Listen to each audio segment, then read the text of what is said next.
Okay, I think we're live now. Well, welcome everybody. We are super excited to be here. We have the great privilege, and I consider it a privilege and honor to be here with a good friend and mentor, DeAnna Murphy. DeAnna Murphy is the CEO of People Acuity.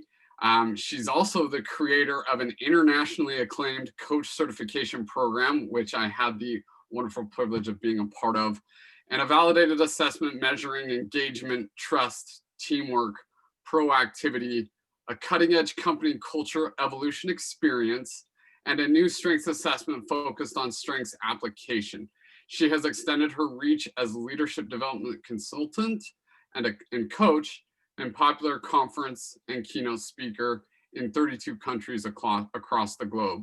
She's the recipient of the Top 100 Global Coaching Leaders Award and People Achievement Award, and is the author of Shift Up, Strength Strategies for Optimal Living, soon to be released Interdependent Leadership, Igniting People in Performance, and a children's book, Choose to See You, which I have here. I don't have my strengths, my Shift Up book. I lent it to my mom, DeAnna. So this is what I have, but this is her children's book, which is absolutely amazing. If you have children and you want to know how to see them and how they see themselves, this is an amazing book. I highly encourage it. It's on Amazon, right, DeAnna? Yeah.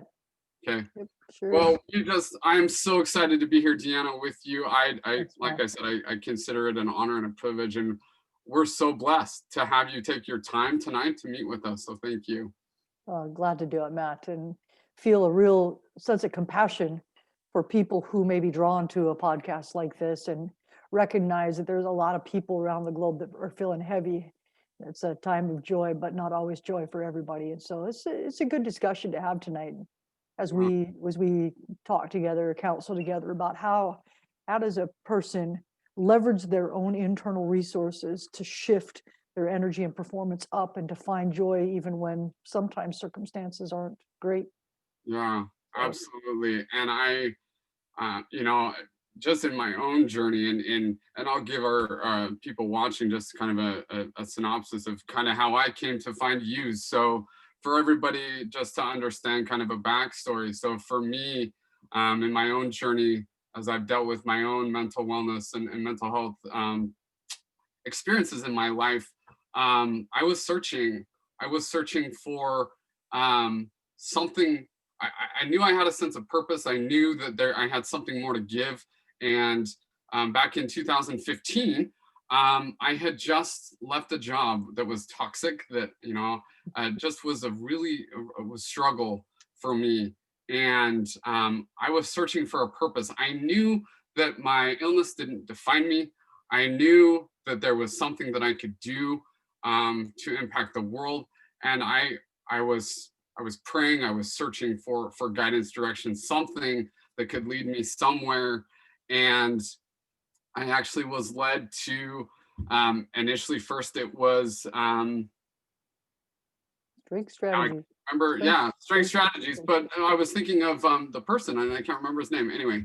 But strength strategy, and then ultimately Brent Barnacle. And what I am just so grateful. So I was introduced to the Gallup Strengths Finder assessment first, and through LDS Business College in Utah, my parents had done a course there with Arnie Allred and Brenda Carlos. No, it was a man. I can't remember. Wynn Dunford. Yeah. Wynn, that's who was introduced. Okay, I couldn't think of his name. It was Wynn. So Wynn is who I chatted with, and he just said, you ought to really check out becoming a coach. Have you ever thought about it before? And I'd never really thought about coaching. I mean, I kind of thought, do people really make money in coaching? Is that something that we can do? And never really had thought about it. And then after I took the strengths assessment, I was blown away by discovering a little bit more. I knew I had talents, but I didn't know what they were. And now there was kind of a definition or a not a label. That's a bad word to use, but a label, I guess, on who I was. But I didn't know how to use it. And I was like, okay, this is cool. This is great. But what are these and why do they matter? And so that's when I connected with Wynn, and he said, you really got to look into this. And And I went and saw you speak at BYU, and that's kind of when the journey started off. And I just thought, you know what, there's something special about understanding who we are and the impact that we can have. And it was interesting having that first coaching conversation with Win. And he said, you know what, your strengths, you don't even know what they are necessarily right now, but your strengths are in influencing, and you crave to make a difference in the world. And not in a boastful way, because that's not who I am, but my significance really wants to help others become the best that they can be. And so, yeah, the legacy, that they can live a legacy. So that's how it started. And I got involved in your coaching program, which was amazing. And we've had a long journey since then, but I just wondered if you might be able to speak to the people listening who don't even know what strengths are. I mean, you've been in the business for a long time. Kind of guide us to what strengths are and well, first off, let me, I want to answer your question, but let me just respond to what you've shared, Matt, because I've been in this business for 25 years and worked with a lot of people. And honestly, your story is an inspiration. I don't know that a lot of people actually really understand. When I actually remember that day you came up to me. There was maybe, I don't know, 500 people in that auditorium, and I remember meeting you, and I remember the look on your face. I remember your body language. I remember I was sad because I saw the brilliance in your eyes, and your whole body language just said small, uncertain. And I couldn't believe what an amazing experience it was to watch you just literally unfold. We're gonna mute. Sorry, there's people joining. So, there we go. Glad. That's wonderful.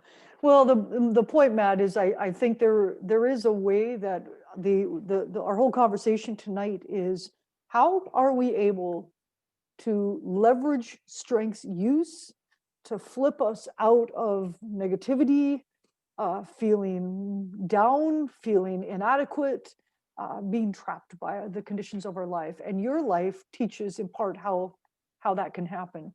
So let me make a comment. So you're asking about helping people to have an understanding of strengths. And one of the reasons that I love strengths so much, if I could make an observation about that feels important. If you think about how we traditionally define strengths, and I think what strengths actually are not necessarily the same thing. The definition that is often held to be true is something in the space of consistent near perfect performance tells you you've got a strength. That's partly true, but it's not all true, because it only speaks to one element, and that's performance, where in reality, our strengths are much more. When we're really leveraging them the way they were meant to be, there is an energy that flows into us. It's a power source. And it's like we plug into something inside of us that when we get plugged into it, external circumstances are lousy and things can be terrible.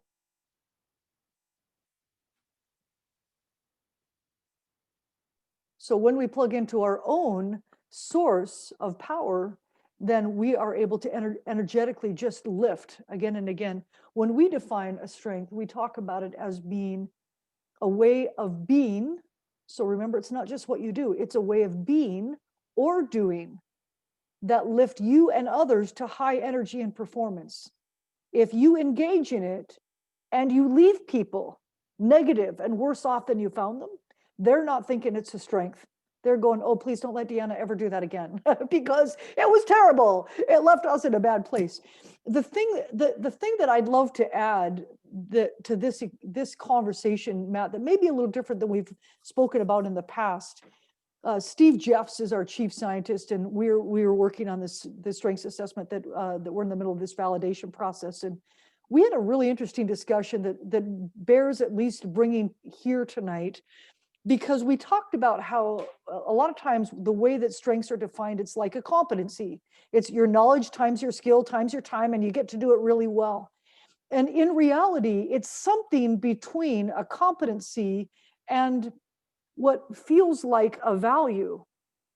And when you start to think about the strengths that really make you who you are, it's something that you do well, but your values reflect what you believe is important.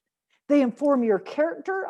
Before I ever knew what my strengths were, I had defined my top values as unconditional love and integrity.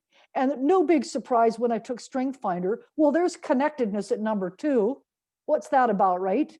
And responsibility and belief that are all about, if you say you're going to do it, you better do it, and you better mean what you say, and you better follow through. It's integrity, right? Be who you say you are. And so it's just interesting. So this is important because a strength, when we start to think about strengths, they form this lens that we see the whole world through. And we make each other wrong and right because of our strengths. And I think you should be something because it's easy for me. I think this is the way the world should work. And then it's so easy to make someone wrong. I was coaching someone today, high in empathy, whose husband isn't. Oh, the pain and the judgment in that marriage. Wow. It's like you should be. And if you loved me, you would. You'd be sensitive to my needs the way I'm sensitive to yours. This poor guy, I'm sure it's in his bottom 10. He can't feel her feelings the way she can feel his feelings. It becomes this value-laden, judgment-based thing that can take something, this beautiful empathy, gets flipped into a low energy, low performance experience for her and sucks her down and sucks him with her. And that's one example, but we all have them. So this place of, when you start to talk about mental health or mental wellness, this place of strengths use and choice around strengths mentally strengthens us or weakens us depending on the choice that we make. True story, right? And Matt, I'm thinking about your journey and the impact of being able to go, wait a minute, I have a say over how strong that gets in my life, how loud that strength screams in my ear. Now, what was the impact on you when you began to realize you could decide if you turned the volume all the way up on that strength, or you could go, no, significance not today. We are not going to upstage everyone because you are okay. You're about legacy. You're not about upstaging people, which is the overuse pattern, right, of significance. What happened for you when you began to realize that you had a say in how big your strengths got or how you use them, and whether it took you to high energy and performance or low energy and performance? What happened for you, man? Just I mean, looking it changed everything. It changed everything for me. I think what happened to me is I soon realized, number one, that I had a choice. That I could go from one, I could either go super overuse or not. And what that did for me was realize that, well, I guess for one thing, understand, because for a lot of my life, and I'll go back to this, I guess, but for a lot of my life, I thought that I just wanted to be in the limelight, and that was a bad thing, right? And that I want to show up and I want to make a difference, and everybody's like, oh, you're weird, right? And I was like, I don't understand, like this, but this is who I am. But and maybe in some ways I was overusing that sometimes, maybe. But what I soon realized is that dial, when I can make a choice to either turn that up or turn it down. And when I have been able to recognize that I have that choice to turn it down, to where I look at somebody else and I go, you have an amazing innate ability to make a difference in the world. And I see, it's allowed me to be able to see people in a different and unique way that I don't think I've ever been able to see before. What it's allowed me to do is to see in them what people saw in me, what you've seen in me, what others have seen in me, in creating that legacy. I see that legacy in others that I don't think I ever saw before. And that's a power. There's a power in that. Because I've been part of your journey now for 7 or 8 years, Matt, I'd love to make an observation from the outside. It isn't just about you, because it's for anyone who's listening. There is something very powerful that happens when, one, you understand, here are the strengths that sit like a contact lens over your eye. They inform how you see everything. They inform where you're able to make your best contribution. In so many ways, our strengths becomes super tightly tied to our identity. Matt, you're describing that, right? This strength of significance that's about legacy. It's about creating a significant legacy. It invites people to be part of the legacy. It's not about you. It's about creating something that matters and inviting people in. That starts to become an identity shaper. It's huge. So to understand our strengths, we begin to understand, here's my way of being when I'm at my best. I energetically catalyze, if I were you, okay, I would say something, I catalyze other people toward energetically engaging in making a difference. You draw people like a moth to a flame and ignite them. And that noticing about that starts to help you go, this is who I am when I'm at my best. Now, part of what so those of you who are listening today, part of the thing that Matt learned, if I walk through his journey, and I'll share with you in a minute, I'll share my own story, because one of the reasons that it was so easy for me to relate to Matt, and to be very transparent and somewhat vulnerable, I will name that when I was Matt's age, when I met Matt, he was much younger than he is now, but we have something Matt and I have in common. I was 23 years old, a college student, when our daughter, our second child, was born with spina bifida. She was born with spina bifida, hydrocephalus, and severe cognitive disability. She had seizures every 7 minutes for 13 hours that nearly killed her as an infant. She was 4.5 pounds, struggled to live. We knew in advance that she was going to be born with this disability, and I was frankly terrified. I didn't have any knowledge. I didn't have any working insight or understanding. I had a sister with spina bifida who died. My husband had 2 brothers with spina bifida, and the only thing I knew of them was about their personality, not much about the disability. And I was very overwhelmed. And for those of you who are listening to share something with you, I have a strength called achiever, which means we set crazy high unrealistic goals and then we work our butt off to get there. Maximizer, which is a strong perfectionism. You know, it means that the standard is never, there is no end to it. So you set a standard, and as you start to move toward it, the standard keeps moving, so you never hit it. And I would say it's a little bit of a bad formula for being a mother, because it also meant the standard for me, but it's also the standard that I'm using in raising my children, and poor kids. It was like I was so young, I didn't know. But I feel like with my responsibility, my job was to fix her disability. My job was to correct it. My job was help her to catch up with everybody else. And so all of her young life, we would go surgery after surgery, failure after failure, and she fell farther and farther behind, and I would get more and more and more and more and more and more and more and more and more and more and more depressed until I was clinically depressed. When I finally went in for help, I was almost suicidal. My mental illness had suffered so much because of the stress and the duress of her health issues, that I was diagnosed with bipolar disorder, which is actually a family mental illness. My mother has it. My grandfather had it. I believe from the stories that his mother probably had it. I'd grown up seeing it. It is very hard now to know whether or not that was physiological or conditional based on the situation. Plus, it was a lot of learned behavior. And the reality is that my mental health was very, very, very, very poor. My self-esteem was very poor. I believe I caused her disability. And I lived every day with the shame and the belief that every time she suffered, it was my fault. Every time she hurt, I wanted to curl up and die, because I believe she is the reason. I was the reason she was suffering. And ironically, so I went, and for those of you who are familiar with strengths, you can actually hear my own strengths creating that story.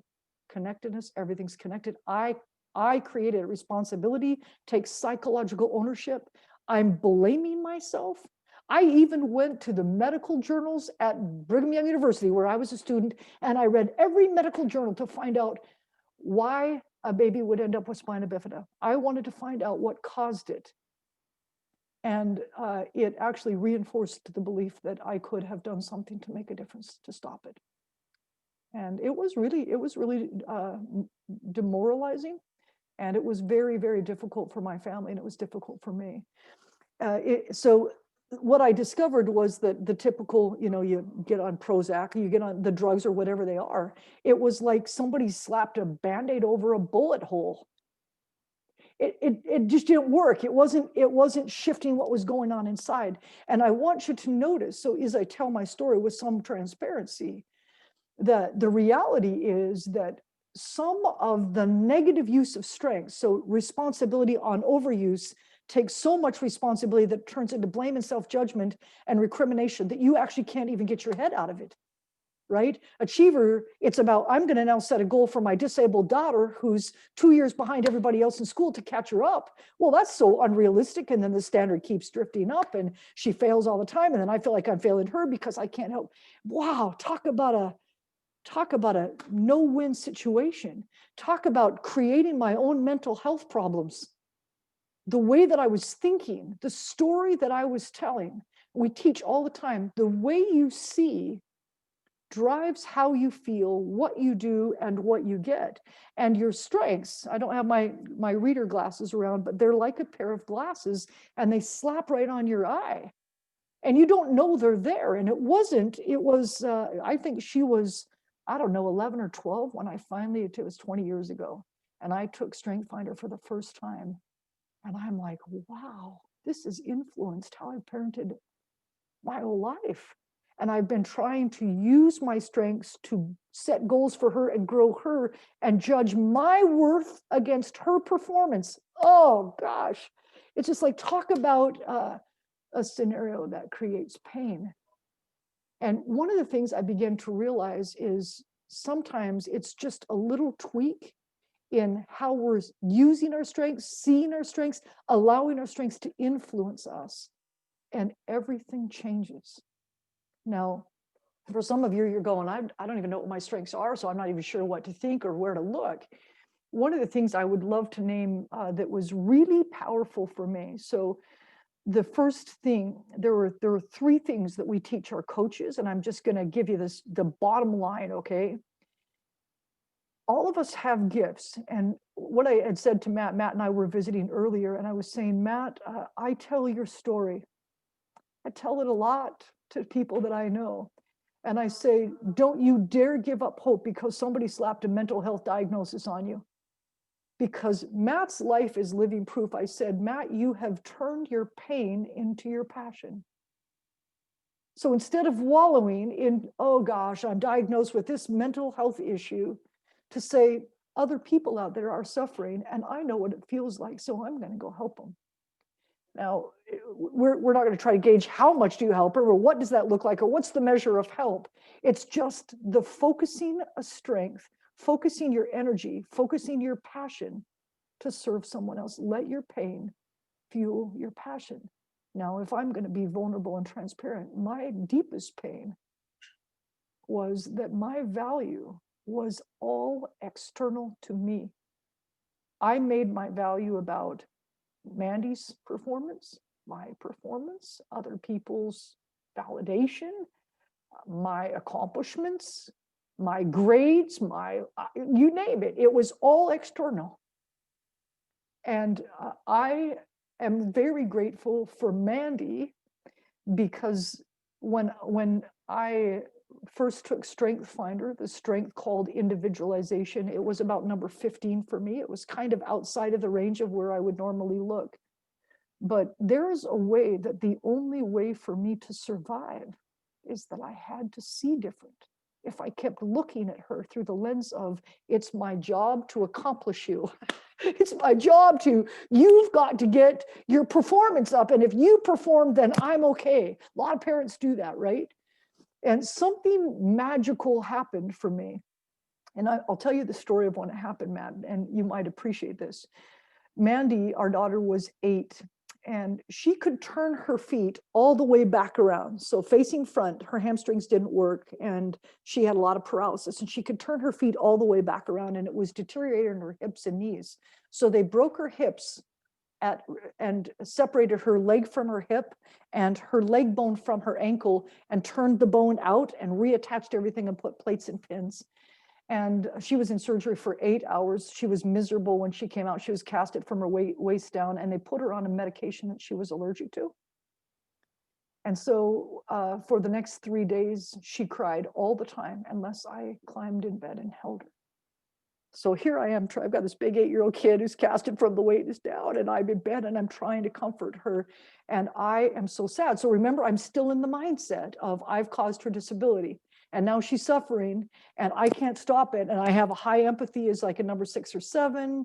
I can't stop it. And all of a sudden one day, Matt, she looks up at me and she can see that I am as sad as she is. And so she wants to make me laugh. She wants to take my pain away. She's the one who's suffering. And she shifted, this little 8-year-old kid, right? And all of a sudden I'm looking at her thinking, what else have I missed about you in these last 8 years? Where I've been so worried about and all focused on your disability when you had all these abilities and they were right in front of my eyes and I never saw them. And all of a sudden, that two-week hospital stay changed everything because every day I began to write about, oh my gosh. And then there was that time when she was 4.5 pounds and the doctor said she's going to die. There's no way she's going to make it. And she just fought and fought and fought. And she fought through everything. Doctor said she'll never walk and she fought to walk. And it was just like, it didn't matter. Whatever they said, Mandy can't do it. And I just began to see these gifts that I had never seen before. And all of a sudden, when I saw the gifts, Matt, do you know what happened? The negative feelings that I had had began to go away. Why? Because I changed where I was looking. And I began to go, gosh, this is a gift. Her disability is a gift. And over the next several years, Mandy's been training me now. She's 33, and she's been training me for a long time. That individualization strength that was kind of outside of my range has become my number one strength. I look at the whole world. My first thing is, who are you? What's great inside of you? What do I need to see? And it is an interesting thing. So somebody who was diagnosed with bipolar and was suicidal when I went in, I have no symptoms. You don't know this, Matt, but I'm off EM Power. I'm not even taking the natural supplements. I don't need it because I've learned that I can change how I think. And so much of mental illness, that's cognitive behavioral therapy. I mean, so much of mental illness is how do you think about what's happening? And what I found is that when I could tap inside to my strengths, my connectedness says everything happens for a reason. What's the gift here? As soon as I start asking myself, what's the gift here? I don't feel sad anymore.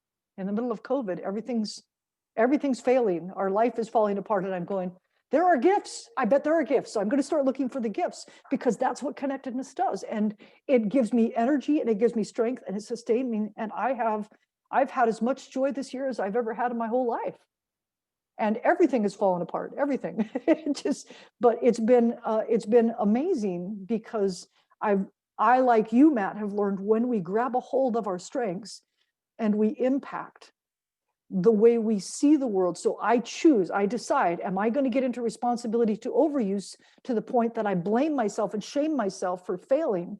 Am I going to go to maximizer and keep moving the excellence standard so high that I'll never hit it? That's my choice. I was endowed with that strength, but how I use it, that's my choice.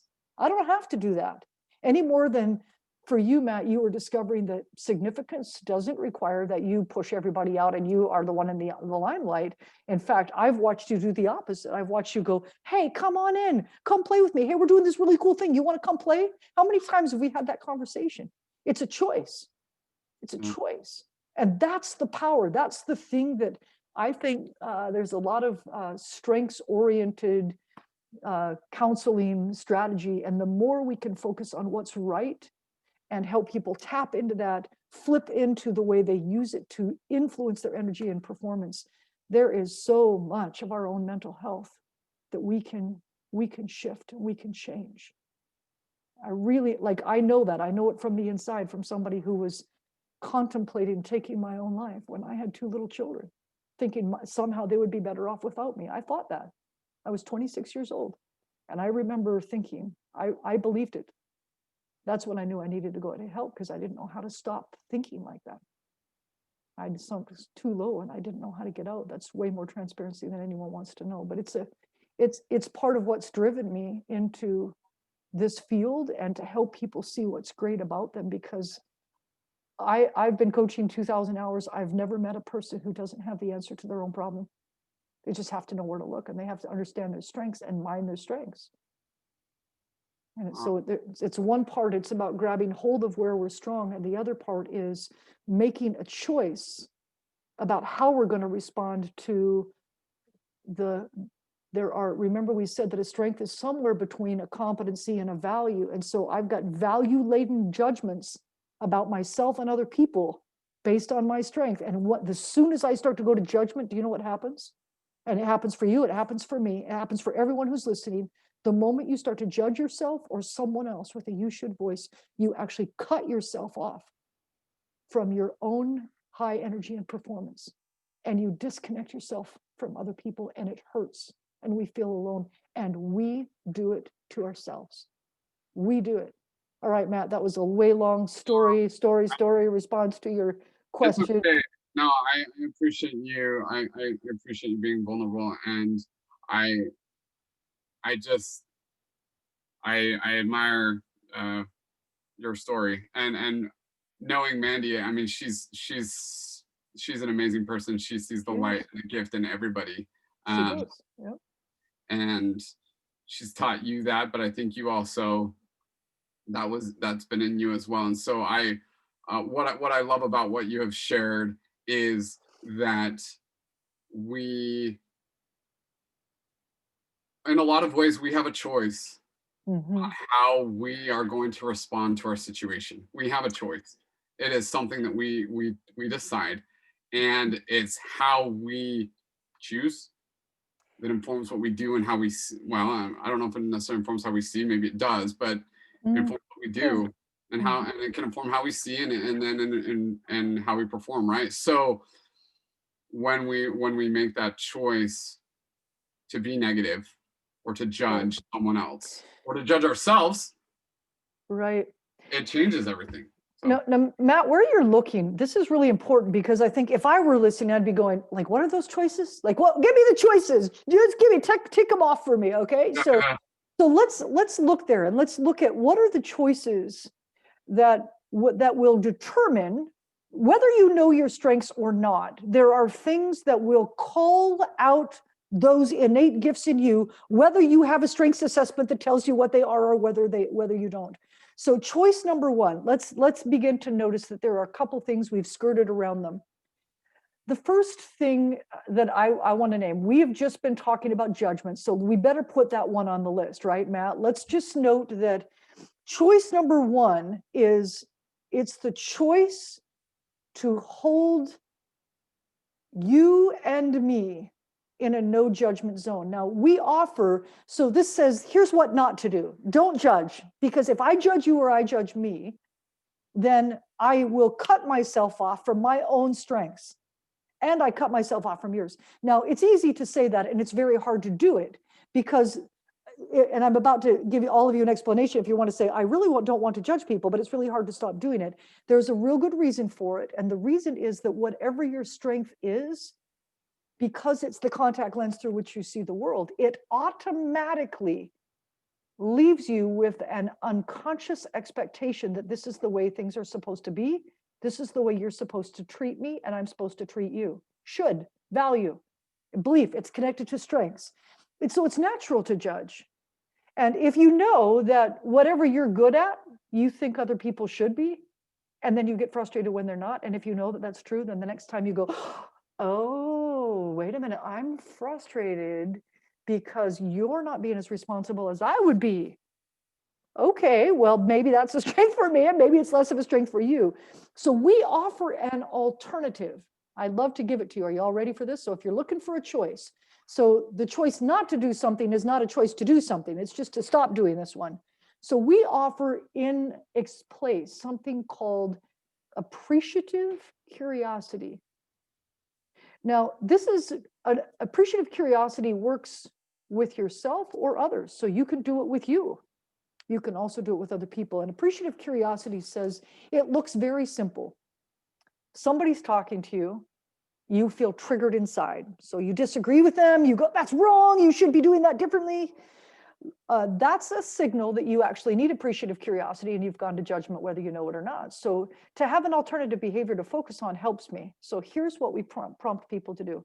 2 questions. Are you ready? If you're taking notes, this is what they are. The first one is, what is important about that to you? So if I disagree with you, and I think you are doing something that I think you shouldn't do, or you should be doing something that you're not doing, and we're in a conversation, you're trying to explain your position rather than get defensive, or but you should be doing this, or this is okay, but you should be doing this too, or whatever that is. It's what's important to you about that. The moment you do that, you put judgment down and you go stand next to the person and try to see what they're seeing. And your negative feelings almost stop immediately if you really try to see what they're seeing. What's important about that to you? When they answer you, the prompt is, you ready if you're writing this down? What it sounds like you're saying is, and you just share back what you think you heard. Is that right? And if you say yes, then that means I've crossed a divide and we have some understanding. The second question I love to prompt people to ask is, okay, when you say that, what do you mean? So I know you know these questions, Matt. This is coaching techniques, but it's such a simple thing. Instead of judging, use appreciative curiosity. What do you mean when you say that? What's important about that? Sounds like what you're saying is that the moment that happens, we start to connect. I try to understand, you try to understand me, and almost all the conflict goes away. That's the first thing that's amazing. It's interesting because I noticed, this is a little weird. Now, I'm a coach, so I coach a lot of other people, but one of the first things I discovered about being coaching, it was about my third coaching session in, and I began to discover that because I had a coach asking me questions when she wasn't there, I kept asking myself the same questions. So I've discovered I could have a coach say, hey, DeAnna, what's important to you about that? Or I could ask myself, okay, DeAnna, you're really attached to that right now. What's important about that? What does that mean? What choices do you have here? And I can start asking myself questions and I can walk right out of that negative behavior. And what's interesting is before, Matt, to be somewhat honest, I would get in those funks and they would last, honestly, years. Sometimes it was years, or sometimes it was months or weeks or days. Now it's usually minutes. Well, sometimes it's hours, not very often. I don't know that, I can't remember the last time that I would honestly say I had a bad day. I have bad moments. I no longer have deep funks anymore. They're just gone. And the reason is, this is one of the reasons. Appreciative curiosity, if you're listening tonight, fastest way to flip you into your own positive strengths. When you start to understand what's important about that to you, guess what you're doing? You're going to your strengths. You don't know that if you've never taken a strengths assessment, but you're describing your strengths. Okay, here's the second one. Look to give what you have to help somebody else. It's what Matt's doing. Let your pain fuel your passion. So you've had some crappy things happen to you. We all have. The things that hurt you, the things that leave you sad, the things that wounded your heart a little bit. Those are the things that give you compassion for people who are suffering just like you did. Go help them. The moment you look around and say, who needs what I have? Do you know what happens? Automatically, energetically, you move. Just asking the question. Oh, just try it tonight. Just think, who could I lift before I go to bed tonight? You do that and you will notice energetically a change. Because our strengths, we tend to focus them inward because our strengths have needs or conditions under which they do their best work. If they're not met, then our strengths get focused on ourselves. And it feels crummy. But the moment I turn around and go, what do you need? What's important to you? What's going on over there? The moment that happens, energetically, you will lift. Now, are you ready for the last choice? Matt, you're not surprised at all about these, right? This goes right back to, it's actually Strengths Coaching 101. And I'm not talking about coaching others. I'm talking about coaching yourself. So here's the third thing. This is the most important one of all. We have grown up in a world that says you've got strengths here and you've got weaknesses here. This makes you good, this makes you bad, and especially if you have mental health issues. And we tend to focus on our weakness so much that we stop seeing our strengths. And then when we show up with people, what we want to do is take this weakness and tuck it behind our back and say, here's who I am. And we pretend that this isn't there. Now, I'd love you to notice that that doesn't feel very good. And I don't know about you, but I don't know, like it starts to feel inauthentic. I feel imbalanced. It's a weird thing. I would love to prompt you to consider how you feel about your own weakness. If you have mental health issues, like I have had for many years, there's shame in it. And I have a wondering, what if your weakness is as much a gift to you and others as your strength is? What if you could stand in the belief that I know who I am and I know who I'm not, I'm strong and I'm weak, and both are okay, almost like my strengths can hold my weakness. And if my strengths can, I know that there are people around me whose strengths are different than mine. And if I lean into them, my weaknesses aren't going to fall and they're not going to make a big mess. I love to teach people that it is not your weakness that's getting you into trouble. It's your fear of it. And when you're not afraid of it anymore, and you just show up, here's what happens. When Matt reached out to me and said, hey, DeAnna, I'd love to ask your help. He asked me to coach him. It's probably okay that I say that, Matt, right? Since we've kind of talked about that we've had this relationship going for a long time. Hey, DeAnna, I'd love to ask you to coach me because I'm struggling to figure out how to use my strengths. I get flipped into, and then he tells me a story. I've had these mental health issues, and I get stuck here, and I just wonder if there's a way that I can use my strengths to get out. Yeah, pretty much think there is. I'm not going, Matt, you're an idiot. I'm going, Matt, you're so smart, and thank you for trusting me with the chance to witness your growth. I'm not looking at him and judging him. I'm in awe. And he made me feel like I mattered because he let me come and stand with him as he's saying, here's what's hard for me. Here's where I'm struggling. Wondering, is there going to be judgment? Oh, wow, there isn't? Oh, that's interesting, right? So there's this thing of, what if you changed your own view of your weakness? What if you saw it as contributing, if you were actually authentic about it and you let other people help you? Here's the last thing, Matt, I have to say something about this, because since we started with mental illness and the use of strengths and overcoming it, I would love to share, there's a lot of people, if you're listening and you have mental health issues, I'm betting that we all have stories that we're ashamed of. I've shared some of mine pretty authentically here. I experienced that on the other side as a child. I love my mother. She's one of the most amazing human beings I've ever seen. I've never seen anyone work harder to turn her weakness into strength. And she is just an amazing woman. And as a child, bipolar was hard.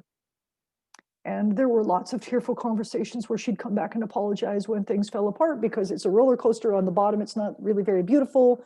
And I would know that because I've also created that roller coaster at times for my own children, especially when they were young. And I'd love to share a very sweet experience, Matt, that I don't think I've ever told you about, but I had a really powerful and healing epiphany that came to me as I was learning about my strengths about 3 or 4 years in. And all of a sudden, I'm looking at that strengths list one day, and I'm realizing that I have connectedness and empathy, that I have responsibility, an achiever and maximizer, not in spite of my mother, but because of her. Her weakness grew my strength. I called my first family meeting. I'm the oldest of 10 children. I called my first family meeting when I was 7 and invited everybody to come to my bedroom because mom was going down and we were going to create a plan to help her. I was 7 years old. Empathy, connectedness, responsibility. Hey guys, let's get together. Let's help her. We can stop this. And so the thing that was sweet, this is the story that I wanted to share. When that epiphany hit me, I began to realize that my life would have been so different if I hadn't been born to her. And how grateful I was, not just for all the right things she did, which were many, they far outweighed any of the mistakes, but there was as much a gift to me in my adult years because of her weakness as because of her strength. She was coming to see me, and my dad had cancer, and he was making his way to all of our homes to visit us one last time in our homes before he wasn't able to travel. And I decided that I wanted to honor her.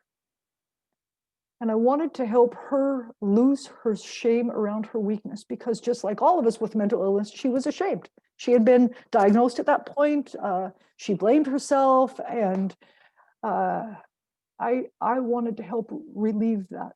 And so you're going to think this is a little silly, so this is my vulnerability here, but she used to always say, if I would have just graduated from college, maybe I would have learned enough so I wouldn't have done all those dumb things. And if I just had that college degree. And so I decided that I was going to give her an honorary doctorate degree from the School of Life, and that I was going to award it to her. I figured I don't know what power or authority I thought I had, except for that I was her child. And we held a commencement exercise. And I told her, Mom, I know you felt sad all of those times you made all those mistakes, and you would sit beside my bed with tears rolling down your cheeks and ask me for forgiveness. And now I'm looking at it, and I want you to see what I'm doing. I'm traveling all over the world. I'm teaching people about their strengths. I'm teaching people how to turn their weakness into strengths. Do you know where I learned that? I learned it from you. Your weaknesses created my strengths, and your strengths made my strengths stronger. And I would like you to forgive yourself for all of those things that you thought you were doing wrong, because it turned out to be a great gift to me. And in the end, your weakness helped me as much as my strengths did.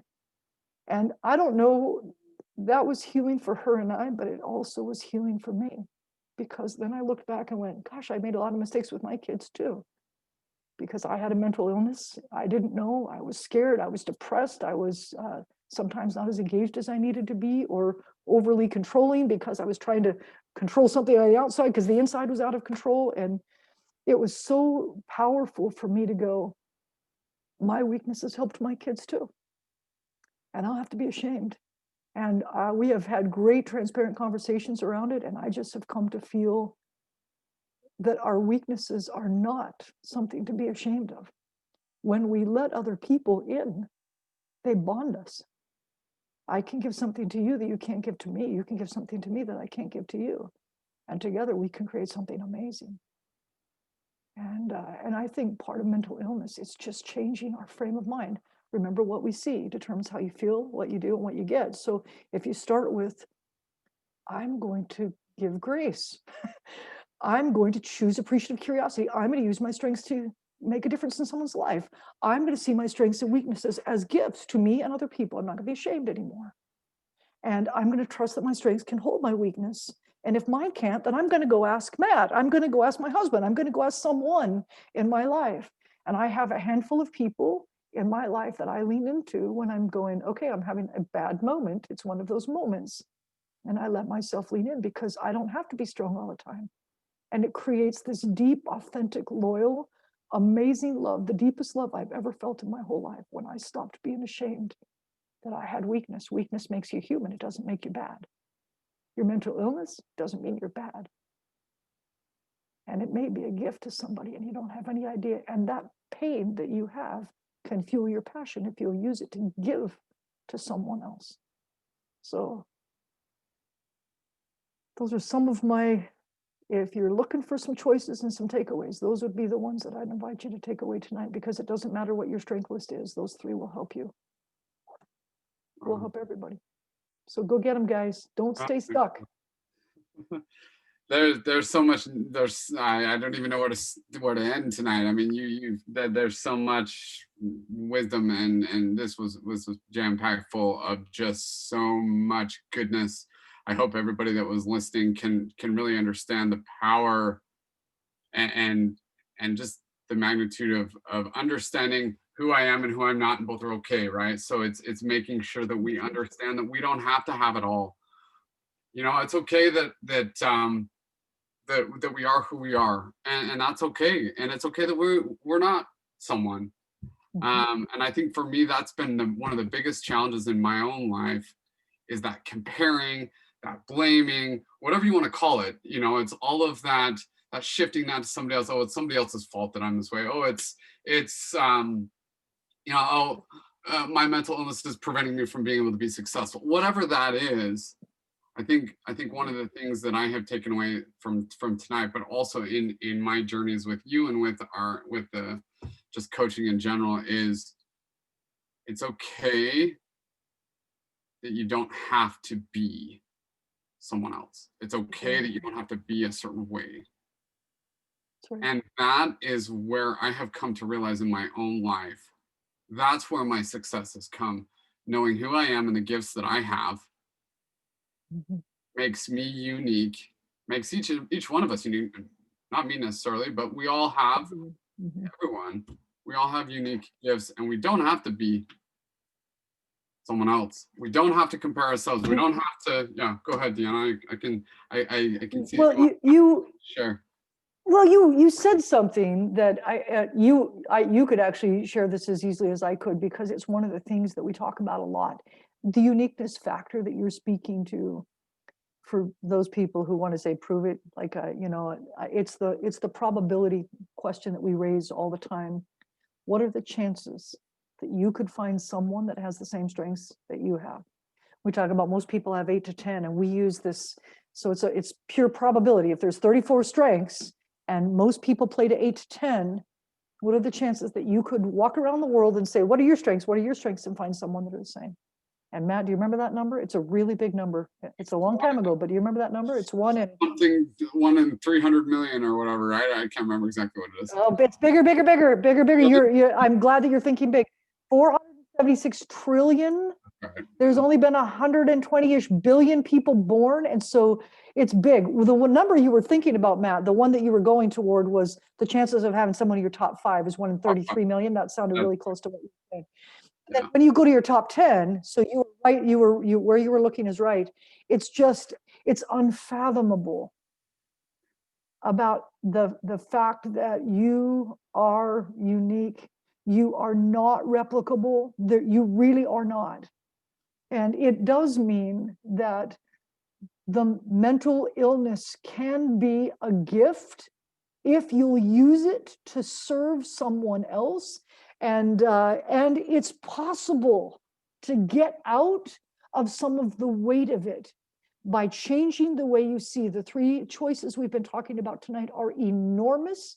Of course, we have a jillion more tools and other things that help people, questions to ask, structures to use when you're stuck. But those 3, you will not go wrong, and it will allow you to capitalize on that 1 in 476 trillion uniqueness that's in you and really use it to bless people. So I hope all of you will go and do that. And Matt, you just keep on blessing the lives of people the way you are, and being the inspiration that you are. And I was telling Matt before you all came on, Matt, you're writing, your life is the stuff that legends are made of. You're writing a story right now. And someday we're all going to go, wow, that guy had that problem, because look at what he's created. And every one of you have that story in you too. And I hope you'll go and create it and be fearless about it. So feel a lot of love for the people that are here, Matt. You can just feel real tender for the worries and the fears and the worries. Absolutely. Absolutely. Thank you so much, DeAnna. I sure appreciate all that you have, all that you give, and your light, and being vulnerable with us tonight, and sharing your story. And I just want people to understand, who don't maybe know you, that this woman's created some amazing impact in the world, and will continue to do so. And I just feel privileged and honored to have been able to associate with you. And I just want, I guess, if we can, leave with one thing, it's let our pain fuel our passion. That's the thing. We all experience pain. If we can take that pain and let it fuel our passion, that's when we change the world. Thank you so much, DeAnna. I sure appreciate you being here. We'll end the live stream. Thanks so much, everybody on Facebook. Thanks for all who have joined us. And good night, everybody. So.